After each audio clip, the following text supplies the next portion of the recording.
In today's video, I'm going to teach you how to connect domain to kit.com.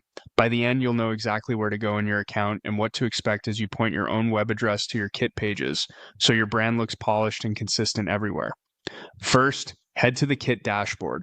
Open your browser and go to the kit app, and make sure you're signed in so you land on your dashboard. From there, look toward the top of the screen for your profile icon. It's typically in the upper right.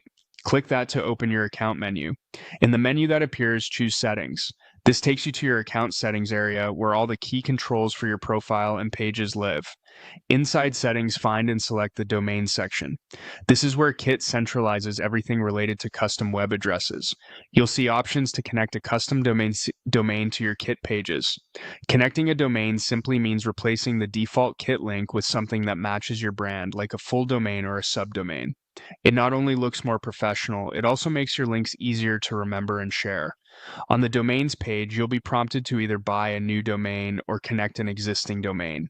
If you don't already own a domain, buying one here keeps everything in one place and can be the simplest path. Kit will guide you through choosing an available name and will handle the technical setup behind the scenes. If you already have a domain with another provider, choose the option to connect an existing domain. In that flow, Kit will display the exact details you need, such as the target host and record values, so you know what needs to be configured.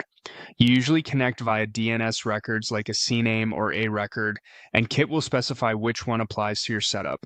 A few helpful tips as you proceed: consider using a subdomain like shopyourdomain.com if your main domain already hosts a website or email, as this can reduce the risk of disrupting anything that's live.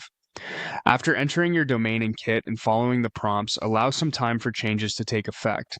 DNS updates can take a little while to propagate across the internet. Once everything is recognized, Kit will indicate that your domain is connected, and it will automatically handle security certificates so your pages load over HTTPS. That's all there is to it. Start in the dashboard, open your profile menu, go to Settings, choose Domains, and then either buy a new domain or connect one you already own. Follow the on-screen prompts, give it a moment to settle, and your custom domain will be live on Kit.